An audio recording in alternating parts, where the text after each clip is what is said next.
Sí, exactamente, la columna que viene, que es con la psicóloga Cecilia Baroni, y recién veníamos hablando, ¿no?, de la entrevista de Ana María Mizrahi, y vamos a pasar a una columna que tiene que ver con el odio, con qué es el sentimiento de odio, para qué sirve, en qué se diferencia con la ira, si es diferente de la ira o la ira es una manifestación del odio, y también, e incluso, y era un poco lo que discutíamos en la mesa temprano, que el odio también puede ser sanador. ¿De qué manera? Bueno, todo eso es lo que va a pasar a explicar a partir de este momento Cecilia Baroni. ¿Cómo andás, Ceci? Bien, bien, bien. Sí, en esto de lo sanador que vos decías, o por lo menos que nos puede facilitar algo, ¿no? Antes de empezar con eso, contar que, bueno, que también elegimos el odio por estos días que parecen que están como muy intensos y que se siente como los límites a veces entre el fanatismo y el odio, ¿no? Que tiene que ver con cómo vamos intensificando algunos sentimientos que nos llevan como a pasar, digamos, otros estados que pueden ser desde el enojo, la ira, el rencor, hacia, bueno, ya este sentimiento del odio, ¿no? ¿Cuándo hay que definir el odio, no? Pues sí, bueno, porque nombraste rencor, ira, enojo, no sé qué, odio. Claro, el odio es como la última escalada. Es la última escalada. En ese sentimiento que nos lleva como a... creo que la diferencia con los otros sentimientos es que nos puede llevar a una acción, porque queremos como... Estamos tan... Además se siente el odio, ¿no? Acordémonos que siempre también sentimos, ¿no? Porque podemos sentir hasta el enojo, la ira metido y como ese sentimiento de querer hasta vengarnos, ¿no? Entonces el odio tiene que ver con querer pasar al acto ese enojo que me da y ese enojo, perdón, como muy intenso que hace que, bueno, queramos hacer justicia por manos propias, lo cual no está bueno. Pero volviendo a esto, ¿cuándo está bueno el odio? Es cuando nos hacen algo, porque en realidad el odio surge de algo, ¿no? y puede irse acumulando con otras cuestiones de la vida si no lo vamos tramitando bien. Pero cuando puede ser sanador tiene que ver también con esto de identificar un daño, una estafa, un abuso, etcétera, de todo tipo, claro, ¿no? Sí, como que si cualquier daño nos da igual, exacto. Es como, bueno, ¿qué pasa con nosotros? Sí, claro. Entonces, bueno, hay que tener distintas emociones. Claro, y además hoy que traías varias cosas, ¿no? O sea, un ejemplo, a ver, ahora que hoy dieron la noticia del hallazgo de los restos en el batallón y que, por ejemplo, en ese caso nosotros podríamos decir que si no hubiera la verdad, digamos, sobre algo, uno podría estar acumulando, imagínense, 40 y pico años de algo que puede generar mucho odio si uno no lo tramita, ¿verdad? Entonces, por eso también está bueno que nosotros pensemos que a veces no es un odio, el odio puede ser puntual en relación a una situación o puede ser algo que nosotros vayamos acumulando y que tenemos que tramitar para que no se convierta en esto que decía hoy, que es lo más preocupante, en hacer justicia por manos propias. Claro, y ¿no? además puede ser hacia una persona o hacia un colectivo, o hacia un gobierno, o hacia otro país. Entonces me parece que ahí también, cómo canalizamos también eso, pero sin negarlo, porque a mí me parece que hay algo en esto que decíamos hoy. Primero, el odio nos ayuda a identificar cuál es el daño que nos hicieron, ¿no? Primera cosa. El odio o el enojo, digamos, que nos genera esa... Y también nos ayuda a conocernos a nosotros cómo reaccionamos frente a determinadas situaciones. Y qué límites tenemos. Qué límites tenemos. Sí. Y una diferencia importante, digamos, con el enojo o con la ira es que a veces el odio no nos deja pensar porque como que nos invade, es como una sensación de mucha injusticia, digamos, y nos lleva a... para poder pararlo es como que tenemos que poder pensar sobre eso, ¿no? Vieron que yo traje algunas situaciones, porque, por ejemplo, una situación de alguien que fue abusado, ¿no? O alguien que fue robado en la calle nos puede generar también, además de miedo, nos puede generar odio por querer defendernos frente a esa situación y querer salir ya.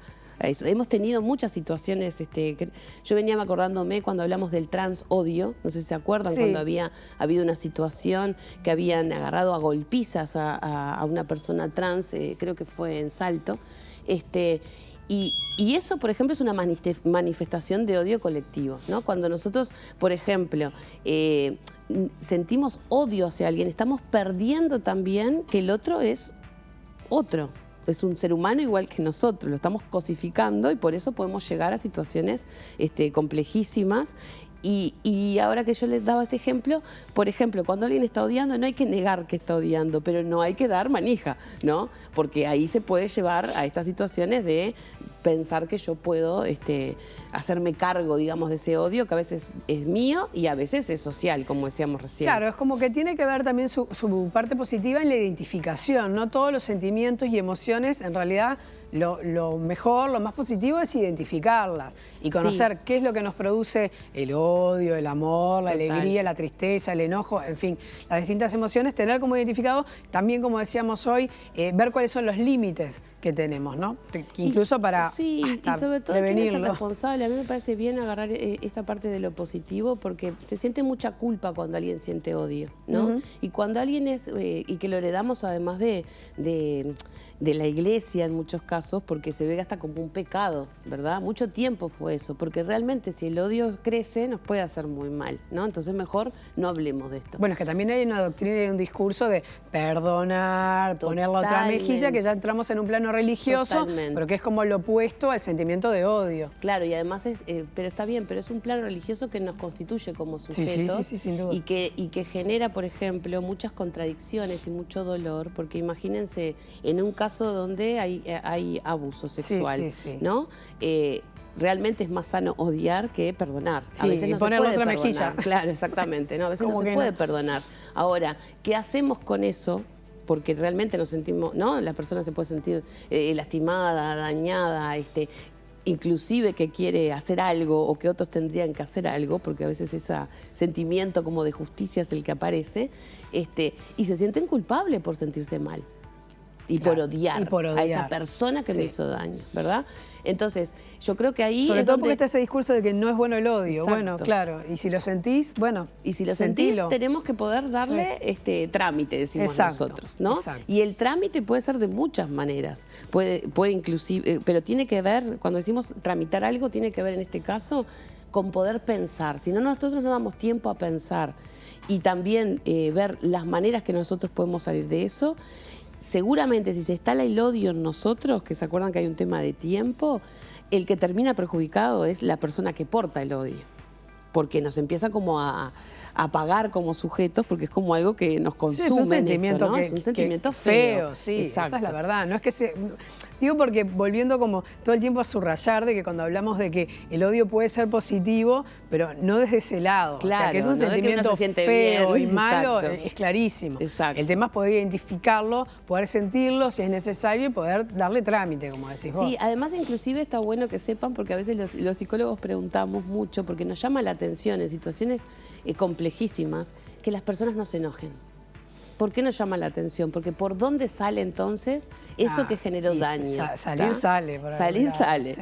Pero a veces nos sometemos, o por ejemplo esto de que estamos muy acostumbrados a que no podemos demostrar nuestros sentimientos, y sobre todo en esto de cuando pasan cosas jorobadas y la ira y el enojo, y les asombra decir, pero ¿cómo cuándo me enojo? Porque en realidad, si no lo ponemos en algún lugar, va contra nosotros y contra nuestro estado de ánimo cotidiano, ¿no?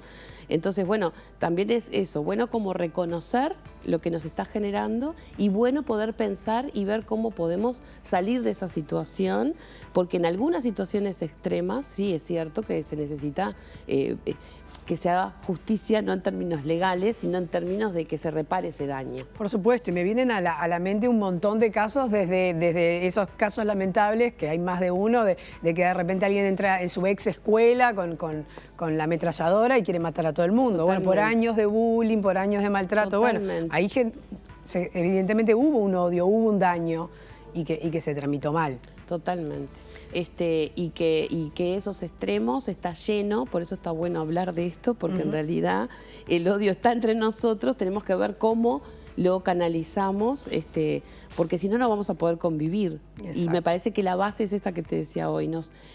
Si nos dejamos llevar por el odio, porque nos sentimos lastimados, dañados, engañados, seguramente no vemos al otro como un ser humano igual, ¿no? Bien. Entonces queremos pasar a hacer justicia por manos propias.